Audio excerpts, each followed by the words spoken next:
22 नवंबर 1963 की बात है, जब अमेरिका के राष्ट्रपति जॉन एफ कैनेडी को गोली मारकर भरी दुनिया के सामने हत्या कर दी गई। हत्यारे को मौके पर ही दबोच लिया गया, जिसका नाम ली हार्वी ऑसवाल्ड था। यह अकेला पकड़ा गया था।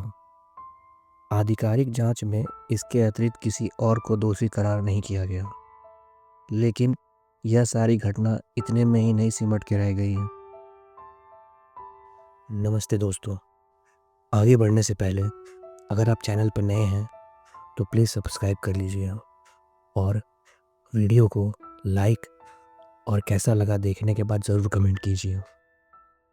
हत्या वाले दिन की तस्वीरों और फिल्म फुटेज को जब अधिकारी जांच कर रहे थे तो उसमें एक रहस्यमय और कई अनुत्तरित सवालों के साथ एक महिला दिखी, जो एक बुजुर्ग रूसी महिला की तरह जान पड़ रही थी, जिसने अपने सर पर हेड स्कार्फ पहना हुआ था।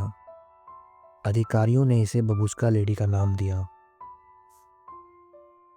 इस बबूस्का लेडी पर संदेह जांच अधिकारी को क्यों हुआ, यह सवाल आपके मन में जरूर आ रहा होगा।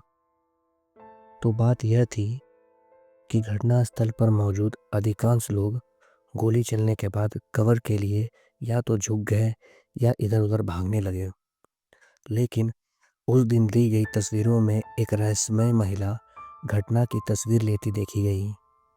उसे देखकर ऐसा जान पड़ रहा था कि वह लेडी उस घटना की साक्ष्य के तौर पर तस्वीरें ले रही है। इसके बाद क्या था? कई कंस्पिरेसी थ्योरीज ने इस घटना को घेर लिया। जरा सोचिए, उस बबूस्का लेडी के कैमरे में कितने सारे सवालों और रहस्यों से पर्दा उड़ जाता। कई सवाल जैसे कैमरा में उस लेडी ने क्या कैद किया होगा? क्या लेडी को पूर्व से इस घटना के बारे में पता था? क्या कोई दूसरा शूटर भी था?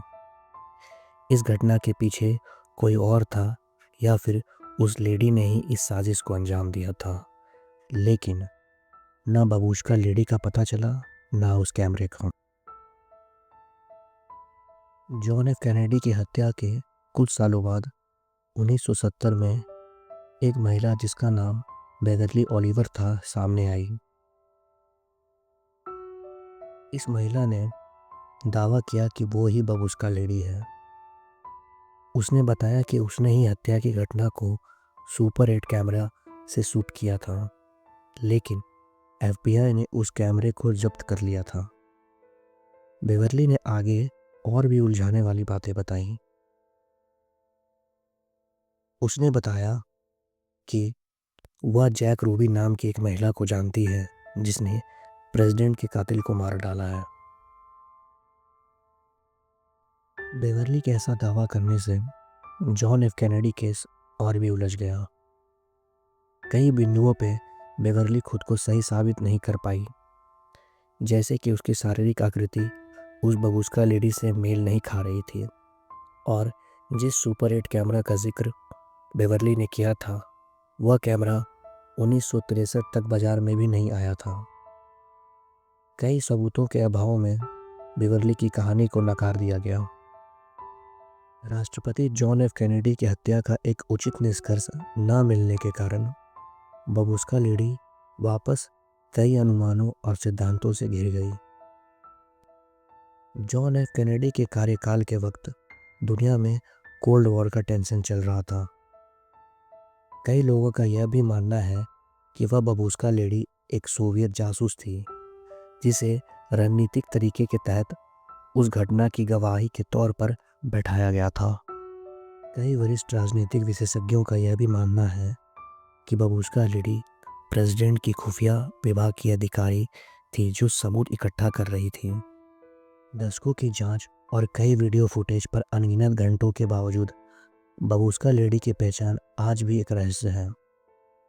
आपको क्या लगता है? कमेंट करके ज़रूर बताएं। क्या बबूस्का लेडी किसी बड़ी साजिश में मुख्य खिलाड़ी थी या फिर एक अनजान गवाह? जब तक कई सवालों का जवाब नहीं मिल जाता, बबूस्का लेडी एक पहेली बनी रहेगी, जो जॉन एफ कैनेडी असासिनेशन के इर्द गिर्द घूमती रहेगी।